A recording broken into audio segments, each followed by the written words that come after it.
Hi guys, Shemo Polot here and welcome back to the channel. So it's November and the year is almost ending, and if you're like me, you're looking back on all the promises you made to yourself on 1st January 2022 and you're looking at that list and you're embarrassed, okay? But there's good news, we can fix it, and today I'm going to share a bunch of tools and a productivity flow that can help you be a more productive person and be, most importantly, a person that gets things done. Let's get into it. Okay, so this productivity system that I use, I have learned from some of the legends in productivity on YouTube. People like Ali Abdal, people like Tiago Forte, people like Thomas Frank, and my favorite Jeff Sue.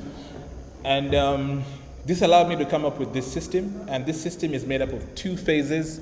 Phase one is capture, phase two is organize, okay? Let's start with capture, okay? So the capturing phase is about how you collect all the information, all the ideas, all the tasks, all the notes, all the things that come into your life on a daily basis, okay? So that could be an assignment at work, that could be a reminder to take out the trash, it could be a reminder to drink water, it could be a brilliant idea you have to share about your business. It could be a brilliant new business idea that you have. It could be a book that you should read, a meeting that you should schedule with a friend. All that stuff falls under the capture phase. So the idea is, how do you capture that information so that you don't forget it, okay?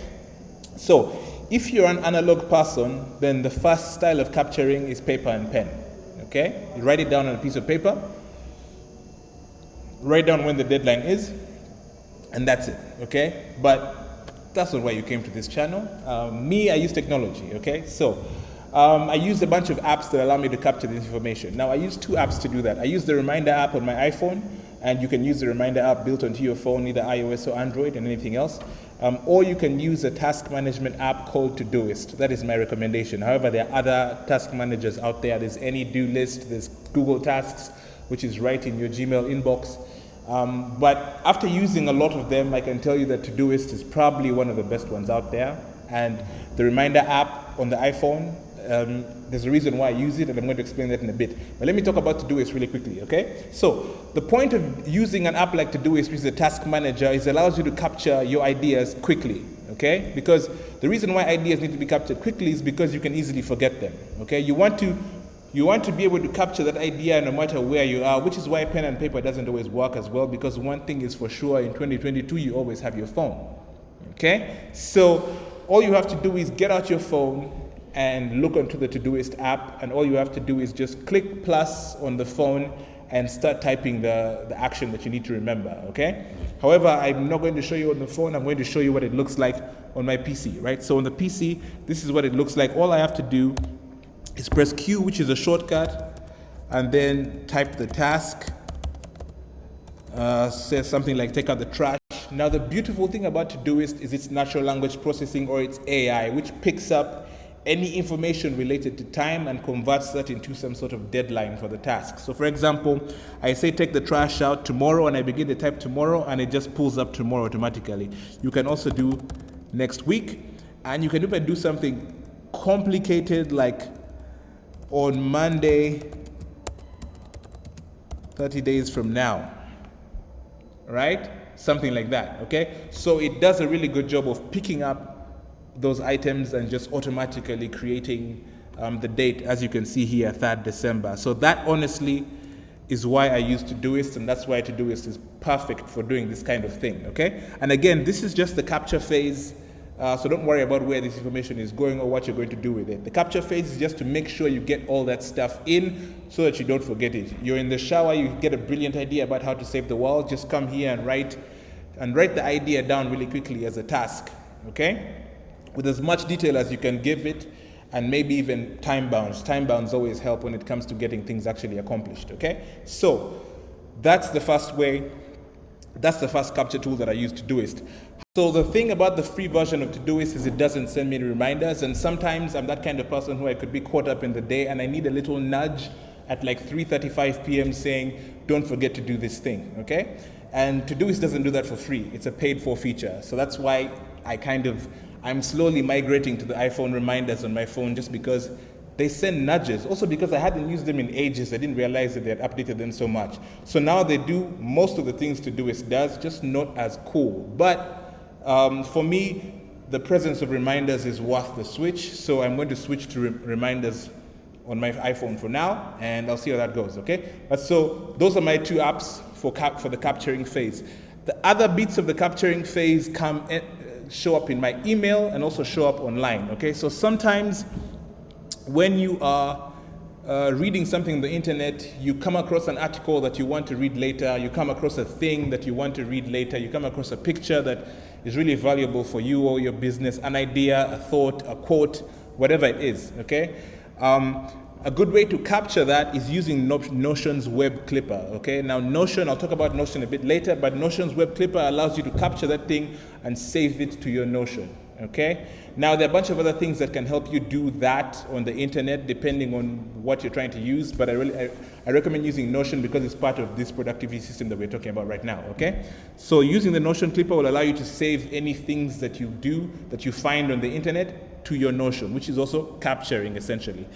Another thing that happens is in your email, okay? So I learned this from Jeff Sue, and I'll leave a link to his video where he does this, and it's really just setting up your email in such a way that it's called inbox zero, so your email can look just as nice and clean as mine does, okay?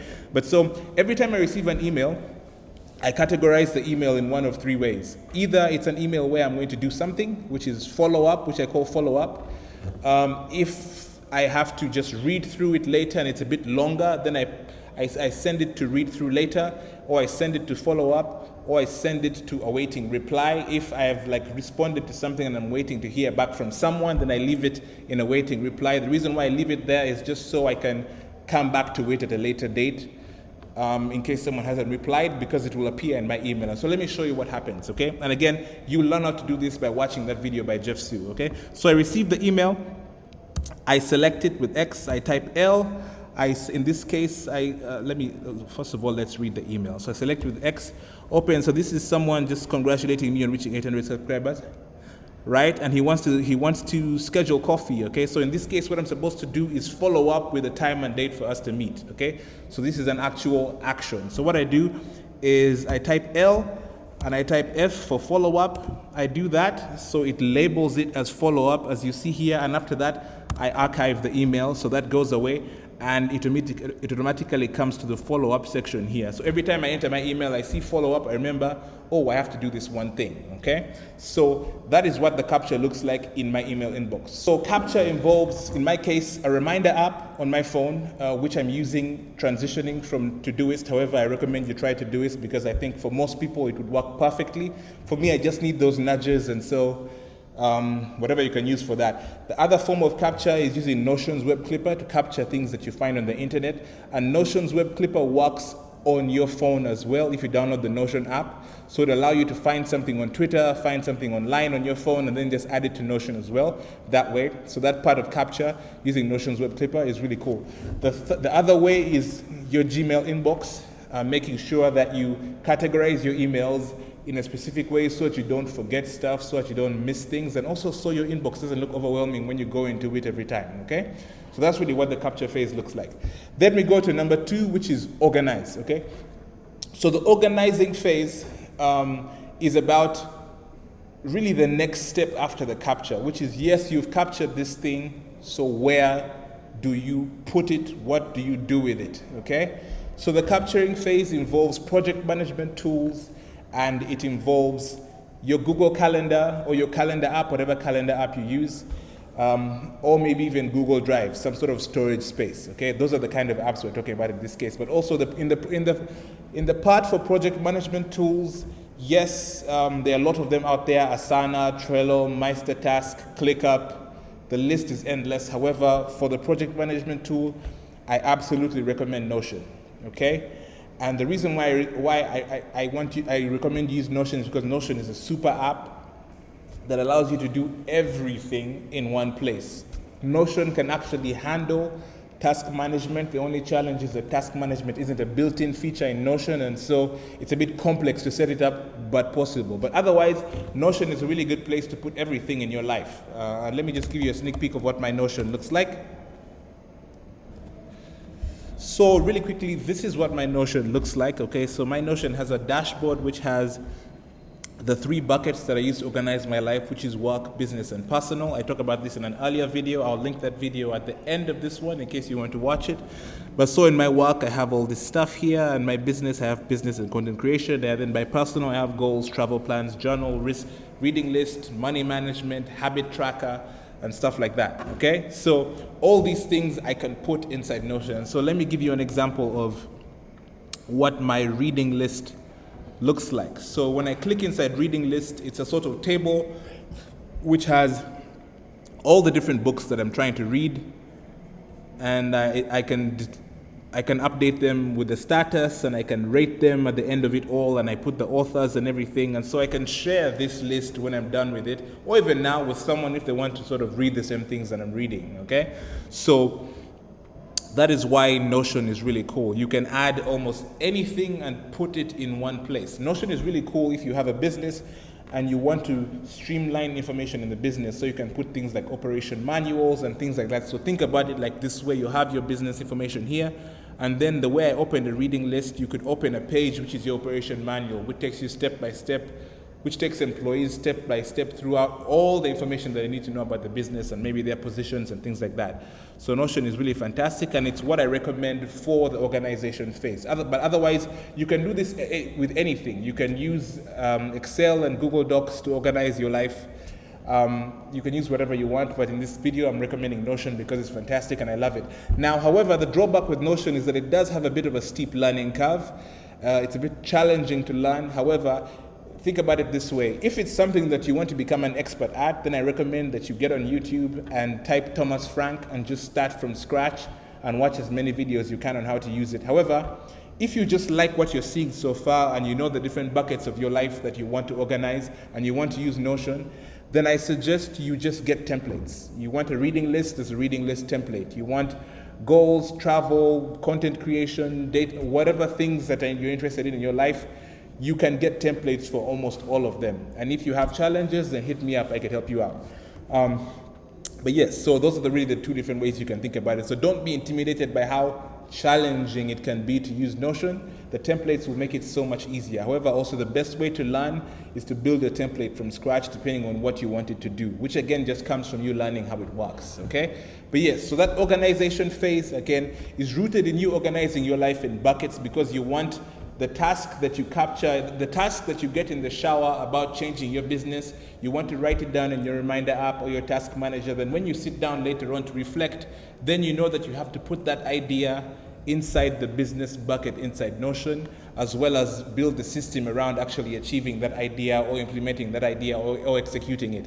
That's a very important part to make sure you close that loop. You capture the idea, but then so what? What do you do with the idea, okay? So the Notion part of it just helps you see the idea to the end, whatever that is. If it's you run into a friend in a bar and you said we should meet up sometime next week, you wrote that down in your reminder app, set a meeting to meet this person next week. Then when you sit down and look at your calendar, you're like, oh, I have time next week on Tuesday at this time. So then you can actually use the calendar app to send an invite to that person, telling them, can we meet on this day at this time? Okay, then you can go back and forth there on that app, okay? But so the organization phase is big on Google Calendar or any calendar app that you use, because sometimes all the things that you remember to do are just events, a birthday party you have to attend, a lunch you have to go to, things like that. And so those you can just put in your calendar whenever you have the time to do that. I don't like using my calendar as a capture tool because I don't want to put taking out the trash in my calendar. So that's why I separate those and put them in tasks. Then I leave my calendar to only have events that I actually have to go to at a certain place and at a certain time, okay? So project management tool, Notion, or you can use Excel, or you can use Google Sheets, Google Docs, all that stuff within Google Workspace, and then also you could use Google Drive, okay? So if you remember when I did a video of my Google Drive, you see my Google Drive looks very similar. Again, 3 buckets: work, business, and personal.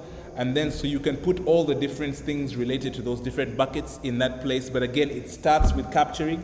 Organizing is just putting the things where they belong, where they're supposed to be executed, which reminds me of a very good quote by a productivity guru called Tiago Forte, which says it's better to organize things by where you're going to use them, not by where you found them. Okay, so in order to put those things where you're going to use them, you have to know that this idea I got in the shower about my business goes in my business bucket, which is saved on my Google Drive or in my Notion, okay? Something like that. So with those two things, capture and organize, you're really able to get most of the stuff in your life done. One of my pet peeves that happens in Uganda is that you're trying to do something with someone, and because they have the upper hand in the situation, they tell you, call me on Monday at this time, right? And I always ask myself, if this person is committed to doing this thing, why don't they write down the task, and then when they get time, sit down and tell them and think about when they have time to do this task, then get back to me with an actual time when we can meet. Making me call you, even though I know if I'm the desperate person then I have to look for you, but it's just like, I find it annoying, okay? But anyway, so don't be that person. If someone needs you and you're committed to helping them, then make that a task and get back to them with an actual timeline and actual actions for them to get the help they need from you, okay? But yes, so the last thing I do want to say before we conclude is all these tools are really cool and really fancy, but nothing can make you productive. You have to, as a human being, be disciplined enough to use these tools to actually get the stuff you need to get done. Okay? So it doesn't matter if you're using a paper and a pen, or if you're using Todoist and Notion and reminder apps and phones and spaceships and everything. If you're not disciplined enough to actually do the stuff, you won't get the stuff done. Okay? Now, task managers are great because people like to enjoy checking off tasks, but it still involves a bit of discipline, especially when the day ends without you completing some of the tasks that you set out to do for yourself. When that starts happening, you're more likely to repeat that on the next day and the next day. So you want to make sure that you are setting manageable tasks every day. One of the things that Ali Abdal recommends is that you have one big thing for the day, so that you have at least one task that's absolutely important for you to complete on that day. Because that way, when your day ends and you have like 3 other things you haven't done, you know that you did that one thing that was absolutely important, which is also prioritization, which also can be done really well in Todoist and in the reminder app on your phone. So, but yeah, with that, I want to leave you with a quote by David Allen, which is, "The brain is for having ideas, not holding them." If you get an idea and think you're going to remember it without writing it down, that's probably not going to happen, okay? So the goal of this system is to create a systematic way for you to capture ideas and actually implement them. And the tools are just a way to facilitate that, okay? So I will wrap up there. Thank you so much for watching this video. Like it and subscribe it and share it with everyone you know. And if you haven't subscribed to the channel yet, then this is the time. Do it right now.